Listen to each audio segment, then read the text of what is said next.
Oh my god, bro. Oh, hell no, man. What the fuck, man? Get your ass on, boy. Get your goddamn.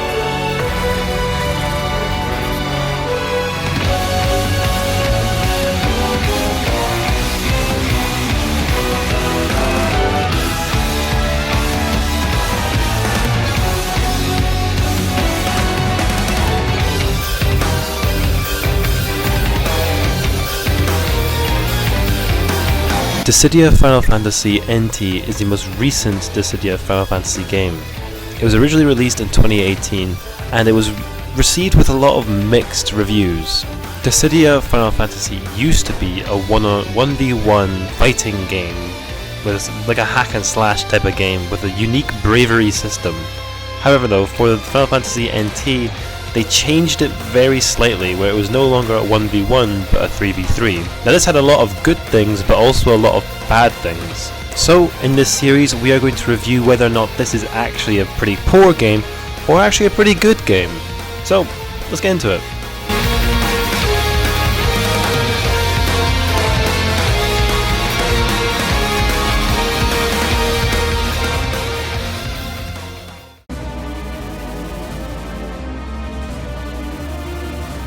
Dissidia Final Fantasy NT has the option to play online or offline. I never really played online mode, just in general, you know, I don't really play online games.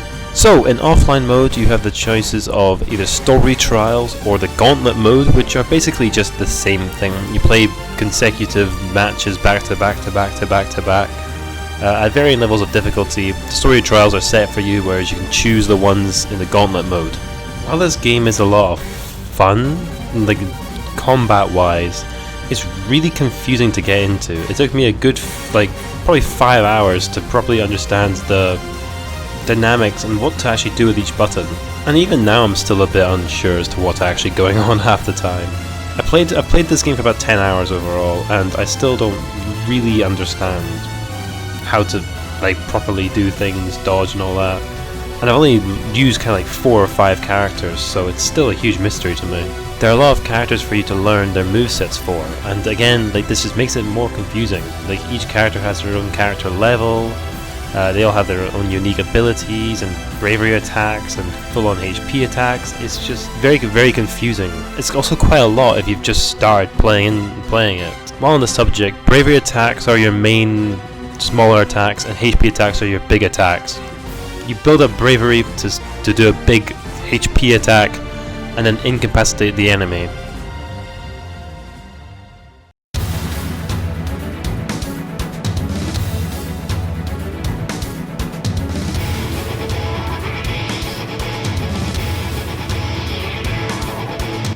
One of the huge strengths of this game is its huge soundtrack variation. There is original soundtracks, arranged soundtracks. There's so much new stuff here and there's so much old stuff here as well. It's really, really good. The arranged soundtracks just sound immaculate. They've done a really good job remaking some of these really old pieces into something really upbeat and really, really new for a fighting game such as Dissidia Final Fantasy NT. Even listening to the original soundtracks while fighting down some of your long arch enemies that you've seen in a game 20 years ago is actually really, really rewarding.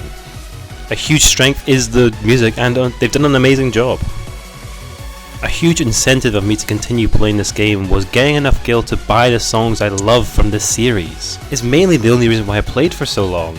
I just wanted the thought of fighting as Cloud Strife while Genova plays in the background, fighting against Tidus from Final Fantasy X is just so rewarding.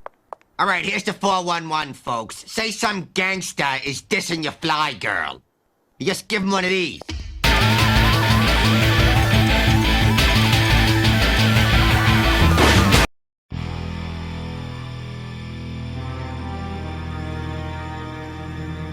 I haven't actually finished the story mode of this game, but from what I've played so far, it's actually a lot of good fun. Seeing all your favourite characters compete and speak with each other is quite nice.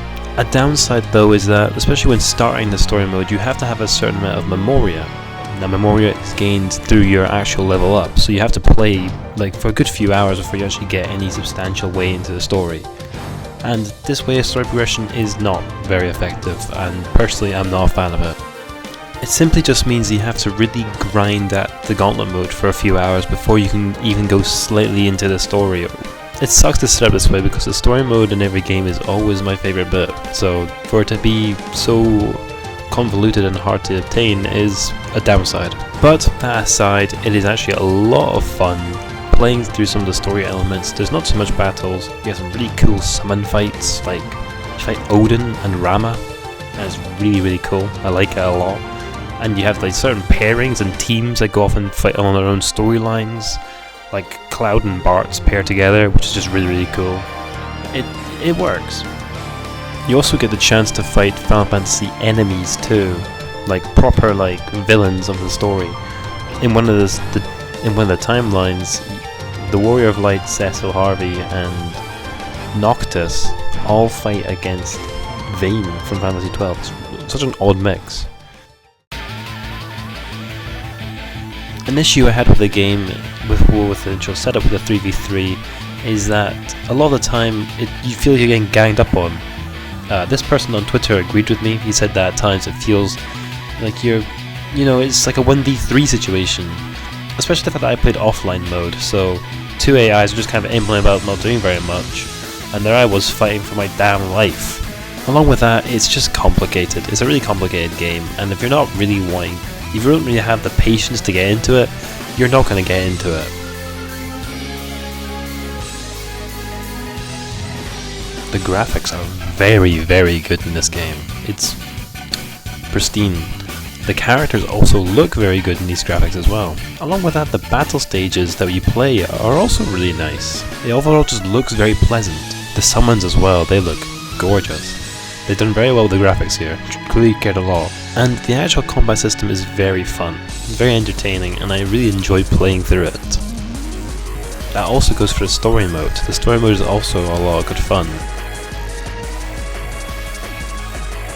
So taking all of that into account, I'm gonna say that this game is not bad. This is a good game, and it's enjoyable by a lot.